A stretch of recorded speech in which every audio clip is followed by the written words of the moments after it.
All right, so we're beginning a new unit on decimals. So we'll talk about several things about decimals. But the first thing we're going to talk about is just how to compare them, how to decide which one is bigger. And there are a lot of different things that you may have been taught over time, but we're going to focus our attention for the first day on that. We're also going to talk about reading them. The official way is the way I say it. Some teachers really don't like it when you say, 3.1. I think that's efficient to say it that way. So I don't mind if you do that as long as you understand the proper way to say it, the official way. And we'll talk about that also. Then we're going to do adding, subtracting, multiplying, and dividing. So those will be our topics in decimals. So let me go ahead and go to the first thing. So this is on the first page of your notes. So if you will look there with me. So I found that people have some difficulty knowing how to read a decimal. So I put this in here to kind of help you. The first thing, and actually if you'll highlight that thing at the bottom where it says, when you name decimals, here's the trick, here's the secret to saying them correctly. So when you name decimals, first you just read the number as if there was no decimal. At least the numbers that are behind the decimal. If there's one in front, that's a little different. Then you just name where it ends. So you're just going to read the number as if it was in front of the decimal and then name where it ends.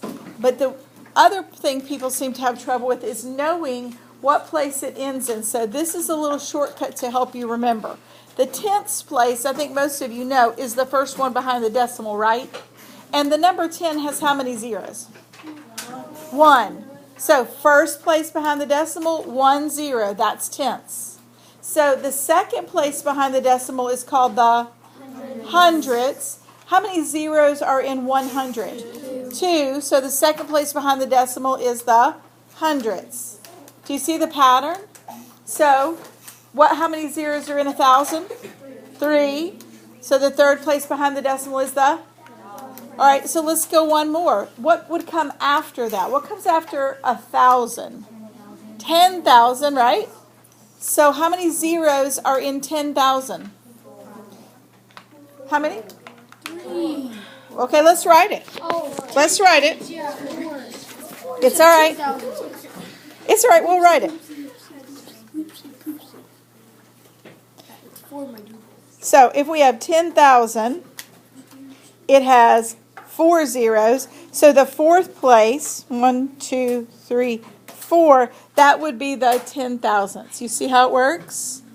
So that's the last part of it. And as we go through and work on these, we'll talk more about this. But you can refer back to this anytime you need. One thing that people do sometimes, I think is very helpful, is, let's say I gave you this number, 0.14. And if they have trouble remembering the place it ends, they put where the decimal is, they put a 1, and then they put a 0 under every digit, and that helps them remember where it ends. So this is 14 hundredths. Do you see it? I just put a decimal, 1 underneath the decimal, and then I put 2 zeros, 1 for each space, so I know it's 14 hundredths. Now you probably already knew that one, but if I give you a really long one like this, bless you. Okay, so then if I put a 1 and 1, 2, 3, 4, 5, 6, then it's easy for me to see that it is the millionths place. You see it? So here's how you would read this one. It would be, we would have to put some commas in here, right? If we were going to read it in front of the decimal. So it would be 236,151 millionths. That's what that would read. Okay? All right, and we'll refer back to this, like I said, as we get a little bit further down the road. All right. Let's go on now to comparing, because this is what we're going to... Oh, sorry, I forgot we had this. All right, so let's talk about the first one. Who can read the first one for us the official way? Vermont? 300? Yeah, 3 hundredths. That's it. How about the second one? The second one, Sierra? 415,000. Very good, 415 thousandths. Now, You probably already know this, but in case you don't, when you have a number in front of the decimal, you say this word and then the word and then you read the rest of it. So who can read the next one for us? Go ahead, Kennedy. 209,000. Good. 3 and 209 thousandths. Who is brave enough to read the last one for us? It's long. Brave enough. Somebody. I'm going to let somebody who hadn't given us an answer. Lucian, go. Do I say the zero? No. You don't have to, because remember, you're just reading this number. Read this number first, and then name the place that it ends. 10 thousandths. 10. Oh my gosh. No. You're doing it. You're doing it. Keep going. You're fine. 10,204 thousandths. Or no, 100. Okay. Really? No, it's okay. Look, you're doing great. Mess it up. But you did great. So look, the first part is just to read this number, 10,204. That's what you did. Now you just have to figure out what place it ends in. So we have 1, 2, 3, 4, 5, 6. What has 6 zeros? A million. A million, right? Yep. And if you forgot that, remember our shortcut to help you remember? It's okay. You did great. Don't be upset. Is to write it this way. I did that. It was the first thing I said. I stuttered. Okay? I'm a stutterer. So that's how we remember that it's in the millionths place. We just put a 1 underneath the decimal, add zeros to all the rest of it. Okay, very good. Now let's go to what we're going to do today. So you may have learned a bunch of different ways to compare decimals, but I found this way is the easiest way for people, and we will have to be comparing decimals more towards the end of the year because you're actually going to be comparing decimals, fractions, and all kinds of things together. So you really have to know how to do that. So here are the steps.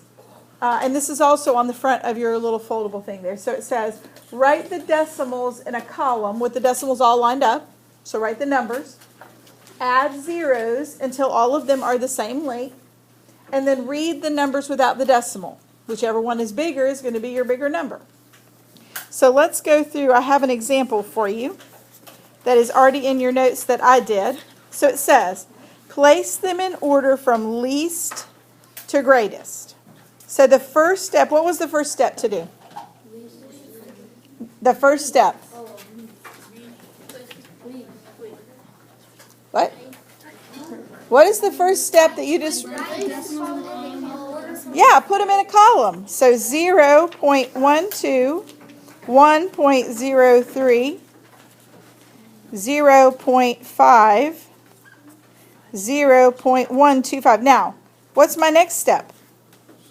What's the next step? On the ones that doesn't have anything like after the 5. Like for example, 0.5 doesn't have a 0, so that way you don't get confused. You just put a 0. Okay, but I also have to make them all the same length as the longest one, right? The longest one is this one, right? 1, 2, 5. So every one of them is going to need 3 numbers behind the decimal to make them all the same length. So I'm going to add 2 zeros here, 1 0 there, 1 0 there. By the way, you can always add zeros to the end of a number or to the beginning of a number as long as they are not between a number and a decimal and they never change the value of the number. So I could add zeros to this forever and I would still be okay. Did you have a question? Do you have to do... We've made them all the same length, and then we can ignore the decimal in order to figure out which one is smallest. So if I'm ignoring the decimal, this is what? 120. 120. If I'm ignoring the decimal, this is 1,030. 1,030. If I'm ignoring the decimal, this is 500. And this one is 125. So it says least to greatest. So which one, 120, 1,030, 500, or 125 is the smallest? The 120, right? So I'm going to write it first. 0.120. That's the smallest number. Which one's the next smallest? 125, so 0.125. The next one is 500, 0.500. And the last one is 1,030, right? Yeah. Now, that's just a little shortcut because it can be really tricky to tell what order they go in. And that's not really an official definition of these, but it gives you an idea. Go ahead and line them up. Make them all so that they are the same length. And let me see what order you put them in. Okay, so I made mine all the same length. I lined them up. I made them all the same length. Which one did you say was the smallest? 0.06. 0.06 or 0.060? Okay. Which one did you say? Hold on. Wait till I ask. Which one did you say was the second smallest? 524. Good, 524. The next one was? 54. I'm a little worried about you because you're not, I don't know if you're actually giving me correct answers or not. And the biggest one is? 1.36. Or 1.360. Very good. So that's them in order.